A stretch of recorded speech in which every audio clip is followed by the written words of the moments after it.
Igice TV Nation. Mbahaye ikaze nshuti bakunzi b'Igice TV Nation. Nyango ku munsi wa none tugaruke ku makuru agezweho muri kano kanya mwumva kino kiganiro.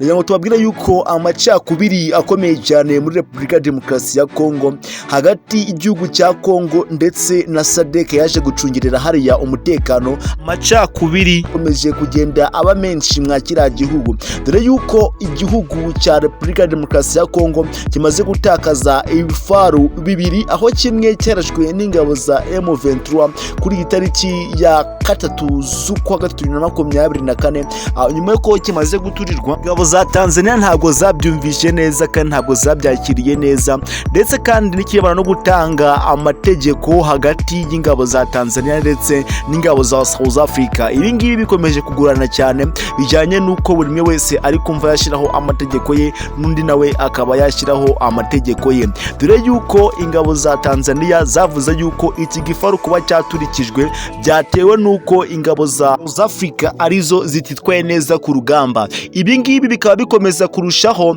kuba byakomerana igihugu cya Repubulika ya Demokarasi ya Kongo, bijyanye nuko abasirikare batangiye kwitana ba mwana. Iyi ngiyi ni turufu ikomeye cyane ku ingabo za M23, kubera yuko ahangaha niho iri kuba yabonera ibakubita kandi ikabakubita inshuro.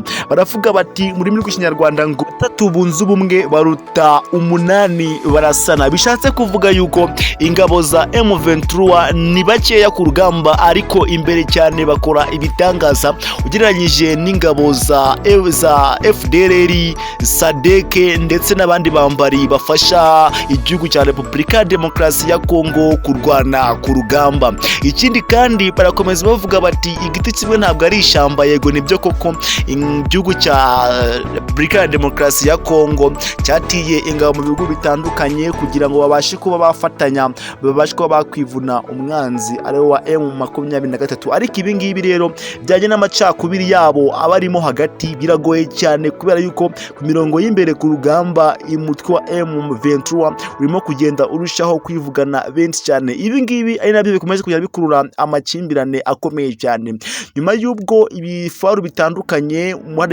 muri Sake bimaze guturitswa. Ingabo za South Africa zavuze yuko nta n'umunsi n'uyu n'umwe zongera kwemerera yuko ingabo za Tanzania zakongera kuba zatanga amategeko yo kujya kugaba ibitero kuri M23. Turagira ngo tubabwire yuko kuri iki cyumweru niho hari hapanzwe yuko ingabo za FARDC aribwo ziri buze kuba zatera umutwe wa M23 mu birindiro hafi ya byose ingabo za M23 azigaruriye. Ariko ibi ngibi kuri uyu munsi wa none turimo tubagezaho aya makuru ntabwo byabashije kuba byashoboka. Ariko umupango wakwasise, umupango wari uteye gute? Umupango wari wavuze yuko bagomba kwataka ingabo za M23 banyuze ku butaka, mu mazi ndetse no hejuru, kugira ngo babashe kuba babatsinsura aho baba bihishe bose. Ahangaha rero ibi ngibi byahise bisa naho bigoranye igihe batangiye kugerageza iyi strategy yo kuba bakwivuna umwanzi.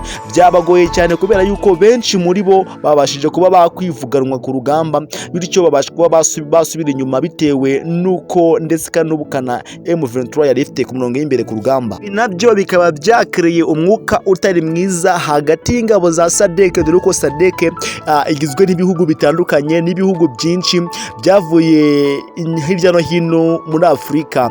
Ibi ngibi bikaba byakomeje kuba bikurura uruntu hagati y'izi ngabo, kubera yuko zavuze ziti hagati mu ngabo za FARDC harimo abagambanyi batanga amakuru, bakaba bashyikiriza umutwe wa M23 kugira ngo ubone ukuntu ubivuna imbere ku rugamba.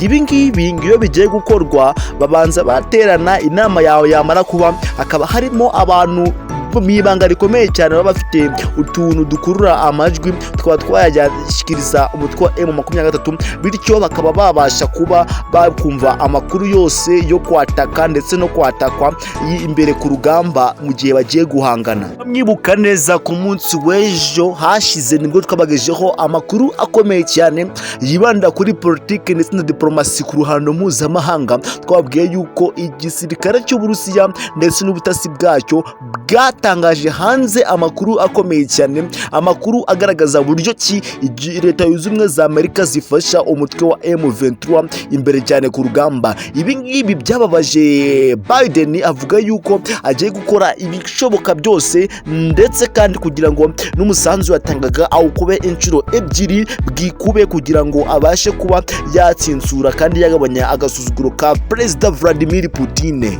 Wowe icyo ngusaba kugira ngo aya n'andi makuru menshi cyane agiye atandukanye yibanda ku iyobokamana, politiki ndetse na diplomasi ku ruhando mpuzamahanga ajya akomeza agenda kugera 5 kora ku ijambo subscribe, ukande na share, ukande no kunzogera kugira ngo ibintu bikomeze kugenda bitungana 5 Hasta vista, ngende Jables kabisa. Amakuru ndetse n'ayandi arajya agenda bagiraho umusubizo, wowe kora ku ijambo subscribe, ukande no kunzogera. Hasta vista, Jables, Igice TV Nation.